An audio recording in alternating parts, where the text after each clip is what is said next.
আগেকার দিনে কাঁচা ঘর ছিল, কিন্তু মানুষ সত্য ছিল। টাকা কম ছিল, কিন্তু মানুষের বিশ্বাস দৃঢ় ছিল। পোশাক ময়লা ছিল, কিন্তু মনটা পরিষ্কার ছিল। মুখে হাসি ছিল আর মনে ভ্রাতৃত্ব ছিল। আর আজ ঘর পাকা হলেও মানুষ মিথ্যাবাদী। টাকা অনেক, কিন্তু বিশ্বাস দুর্বল। মুখে হাসি থাকলেও মনে ভণ্ডামি।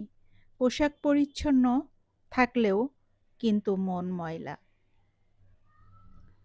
কারো প্রতিশোধ নেওয়ার আনন্দ মাত্র কয়েকদিনের, কিন্তু কাউকে ক্ষমা করার আনন্দ সারা জীবনের থাকে। প্রয়োজনে সহায়তা করা আর খারাপ সময়ে তিরস্কার করা। কেউ যতই আপন হোক না কেন, প্রায়ই কষ্ট দেয়। যদি আপনি আমার কথাগুলোর সাথে একমত হন, তাহলে অবশ্যই আমাকে কমেন্ট করে জানাবেন। আসসালামু আলাইকুম, সবাই কেমন আছেন? আশা করি সবাই ভালো আছেন। আলহামদুলিল্লাহ, আমরাও ভালো আছি। আজকের একটা ব্লগ শুরু করছি। আর ব্লগটাতে আজকে আমি রান্নার ভিডিও দিচ্ছি। আজকে আমি বাজার থেকে তাজা তাজা কলমি শাক কিনে নিয়ে আসলাম, আর ফুলকপি। ডাল রান্না করব টমেটো দিয়ে।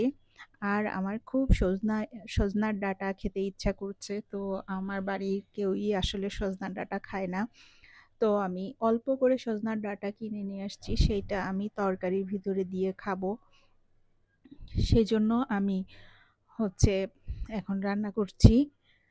সজনার ডাঁটাটা আসলে আমার আগে অনেক খাওয়া হতো, যেহেতু পছন্দ করতাম। তো এখন কি করা, বাসার সবাই যদি পছন্দ না করে, তাহলে আমাদের ওই অঞ্চলের মানুষ আসলে সজনার ডাঁটাটা খুবই পছন্দ করে। আমি যশোরের মেয়ে, তো আমার হাজবেন্ড যেহেতু যশোরের না, তারা সজনার ডাঁটা একদমই পছন্দ করে না। কোনো সময় মানে খাওয়ার সময় প্লেটেও নেয় না, এরকম একটা অবস্থা। তো আমি কি করব, যেহেতু আমার ইচ্ছা করে মাঝে মাঝে, তাই আমি এভাবে করেই খাই। আলাদা রান্না না করে, মানে কোনো তরকারি যদি রান্না করি, তাহলে তরকারির ভিতরে দিয়ে এভাবে করে রান্না করি। আমার বেশ এটা খুঁটে খুঁটে খেতে ভালোই লাগে। তো আমি একপাশে সিদ্ধ বসায় দিলাম কলমি শাকটা, কারণ এটা পরে আমি পেঁয়াজ রসুন দিয়ে একটু শুকনো মরিচ দিয়ে বাগার দিয়ে নেব। আর বাকিটা হচ্ছে রান্না আর একটা চুলাতে হচ্ছে।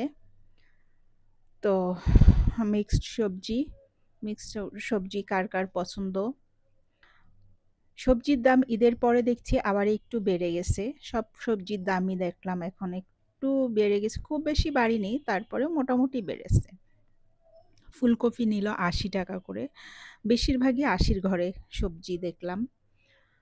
তো সবাই কিভাবে কাজ করছেন, সবার পেজ কেমন চলছে, মনিটাইজেশন পেয়েছেন কিনা, আর কে কে মনিটাইজেশনের অপেক্ষায় আছেন। ভালো ভিডিও, কোয়ালিটিফুল ভিডিও দিতে বলে। আসলে আমরা তো ফেস দেখায়ে ভিডিও দিতে পারি না, এই জন্য হয়তো আমাদের ভিডিও ফর ইউতে যায় না, বা আমাদের ভিডিও ভাইরাল হয় না। আমার মতো অনেকেই আছেন, আমার সাথে সহমত পোষণ করবেন। তো এইভাবে কাজ করে যাচ্ছি, জানি না কতদূর যে হচ্ছে এর সমাধান হবে। তো তারপরেও চালিয়ে যাচ্ছি, আল্লাহ দেখি কবে ভাগ্যের চাকা ঘুরায়। তো যেভাবে মুখ না দেখিয়ে যতটুকু ভিডিও করা যায় ততটুকুই করি। তো সবাই ভালো থাকবেন, আমার ভিডিওতে কমেন্ট করবেন, লাইক দিবেন, আমার পাশে থাকবেন সবাই। সেই প্রত্যাশায় আজকে ভিডিওটা শেষ করছি। আসসালামু আলাইকুম।